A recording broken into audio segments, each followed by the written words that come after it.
And if you want to know something more about what it's like to be you and what could possibly be discovered through introspection, it makes sense to pay attention. And Exactly. this all this is paying attention. Yes. That when I first went and met Munindraji in Bodh Gaya, when I went to meet him, he said something that was so, the common sense of it was so striking to me. It's really what was the big hook for me. He said, if you want to understand your mind, sit down and observe it. Hmm. And that was all. There was nothing to believe. There was nothing to join. It was Yeah. just that how else can we understand our minds except by observing? So the accessibility of it Yeah. and the common sense of it was so striking to me.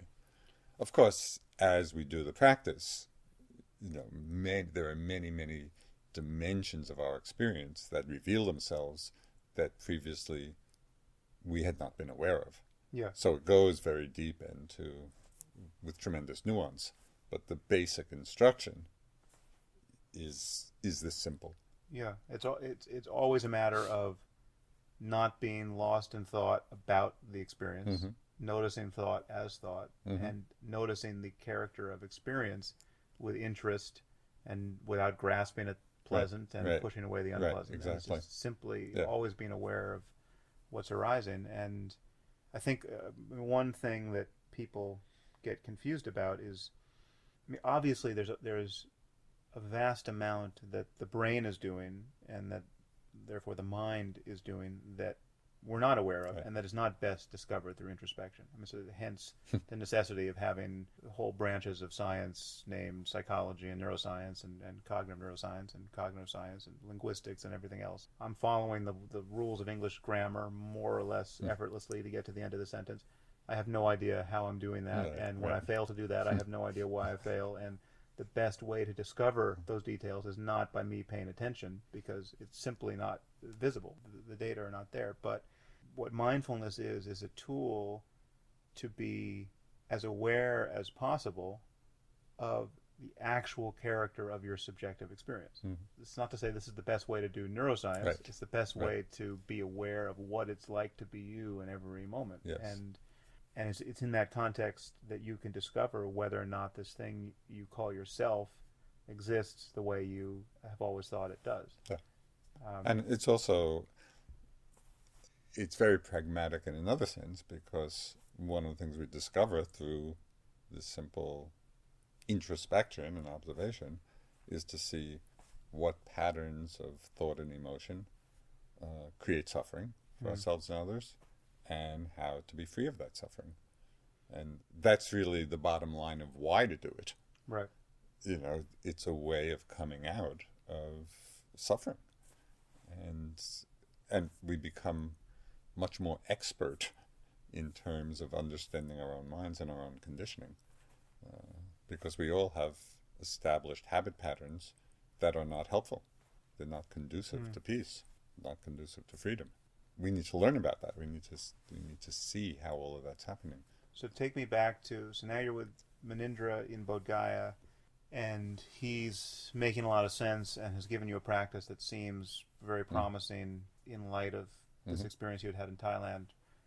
What is your motivation at that point? Is your motivation a interest in the nature of the mind? Is it getting rid of suffering that you're finding intolerable? What's driving? No, for me, interest was the key. I didn't have any obvious suffering. Right. I was just still very young. I was 23 years old, and I was just incredibly interested at this point in the mind and exploring the implications and ramifications of what this experience was. And upon this further investigation, I realized that Buddhism really explained it all. This was the most appropriate context for the exploration. So at that point, had you gone and met other gurus apart from that one Sikh? Had you met Muktananda or Anandamayi Ma? No. I had gone up to the Himalayas to try to find some Tibetan teachers, since it had been a Tibetan text. Right. but it was in the middle of winter, and it was freezing cold, and the Tibetans had all gone south, Right. so nobody was there. Uh, No, and so Munindra was really, aside from that one ashram I had gone to, he was the first teacher I met, and I feel very fortunate because it was just exactly what I was looking for. right. But you did do some practice in another tradition of Vipassana, because you sat Goenka retreat. That was as after. well, right? After, okay. You get to Bodh Gaya, you meet Munindra. How long did you stay in India at this point? That very first time I was in India, I stayed for about 6 weeks or 2 months, and then I was going back to the States. And when I started, I had no concentration. I mean, so it's almost like I was practicing to catch up to the experience I had had. Right. Because I hadn't done any of the mental development that in the normal course of things would have culminated in that. Right. And so when I started to actually... So you were not a prodigy, not a meditational prodigy from the side of actually doing the practice? Not at all. Yeah. In fact, I think quite the opposite. So what's interesting is that this breakthrough cessation experience, as a starting point, why wouldn't that have made you a prodigy? The only prodigy aspect that I could discern, there was no doubt. Doubt about the path had been eliminated, because I had this very clear understanding and realization of the selflessness of it all. But I saw also that there was still a lot more work to do. There was still a lot of conditioned habit patterns of mind that were still there. So even though I knew they were selfless, I had that basic understanding still. And when you sat down to meditate with Munindra, you're spending virtually all your time lost in thought because you don't have concentration. Yeah, no, exactly. And enjoying it. I thought it's kind of a nice way to spend an hour. Right. Cross your legs and think. Yeah, exactly, which is basically what I did. But I knew I had found the path made sense to me, even though that it was not easy. But I didn't have any doubt. I knew, this is what I want to do. So I went back to the States, worked for a little while, made a little more money, and just, was anxious to get back to India and to pursue it. When I went back, I got inspired to do the meditation on loving kindness. Metta. That's the Pali word. I had just come to a realization that I felt that this was a quality that I could well develop in myself. I feel a little lacking in myself, and I started lacking in the world. So I was very inspired. Can you just describe what that practice is? You don't need to do a guided metta practice. So the way metta is done, or one way it's done traditionally, is just to think of somebody. You start with a benefactor, somebody for whom you have good feeling, loving feeling, and you visualize them and repeat certain phrases of loving kindness, of well-wishing. May you be happy, may you be peaceful, may you be free of suffering. And it really becomes a mantra of loving kindness, where you're repeating the phrases, directing it to the image. And then it's a progression going from a benefactor to a friend, to somebody who's neutral, to somebody who's difficult for you, and then to all beings. So it's a gradually expanding field of loving kindness. And unlike mindfulness, in this practice, there's a target mental state you're trying to kindle and to hold in the mind and to grow and deepen. And there's a very explicit goal in terms of the mental state you're trying to produce. Yes. And actually, there are two aspects to it. One is the development of the feeling of loving kindness, but it is also a concentration technique. And so what develops, it can also be used to develop concentration as well as the feeling of loving kindness. And for me, I was doing this loving kindness meditation intensively, also for about 6 weeks or 2 months. So this is all day, every day. Yeah. So you're on retreat now. I'm on retreat, yeah.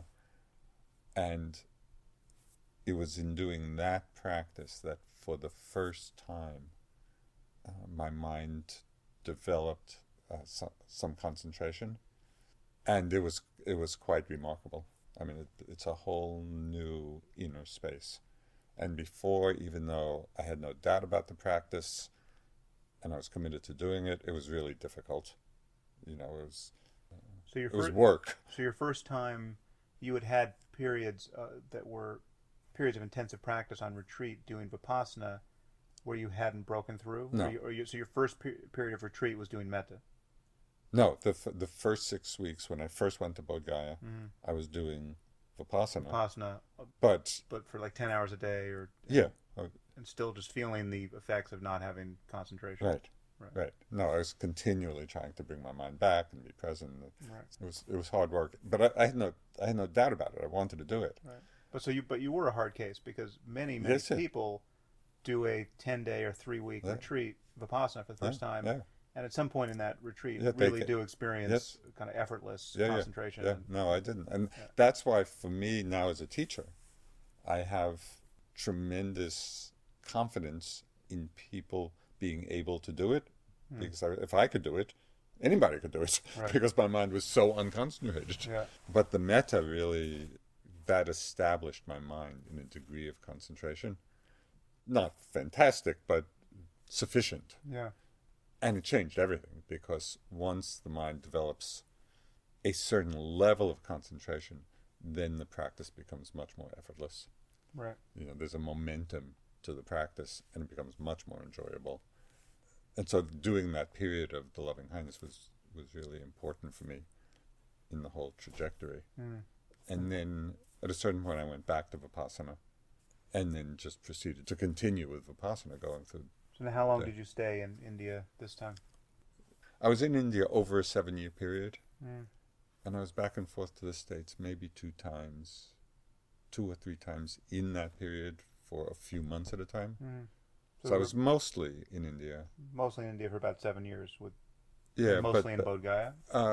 Bodh Gaya during the winter months, we would go to the mountains in the summer months. Dalhousie? Yeah, Dalhousie is very, very hot in the plains in the summer. So and during this period, so you're basically in India for 7 years, and then now this is the period where a real influx of Westerners is now noticeable. You've got Ram Dass and the whole party coming through Bodh Gaya and doing Goenka retreats. So you studied with Goenka as well during that period? I did. It's starting in 1970. I started doing Goenka retreats, which was also very powerful. It was a very powerful technique, but I had a major obstacle. So when I first started doing Goenka, which is a body scanning. So the difference being you don't focus on the breath as a primary point of contact. You actually very strategically move through the body, noticing sensation from your toes to your head and back again. Right.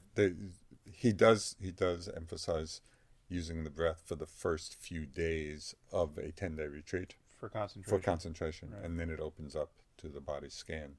Right. So when I first started doing that, I'd already been with Manindra for a few years. My body, it totally opened up. It just became a body of light. You know, and it's wonderful. It was just free flow of energy, and it was... unpack that phrase. Can sound a little spooky. Body of light. What do you mean by body of light? It's you weren't literally glowing. From the inside, it felt like it. But usually we experience the body as somewhat dense and solid, but through this intensive body scanning up and down, we begin to experience the body as an energy field, right?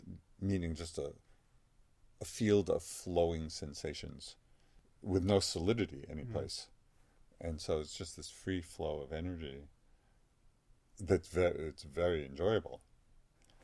And so I got into that, and would just spend hours and hours and hours in that. It's very, very effortless. Then I had to go back to the States. Maybe I'd run out of money or went back for a couple of months. When I came back to India, I had lost my body of light, and it had become like a body of twisted steel. Right. And I could not recreate that experience. And for 2 years, I was struggling to get that back.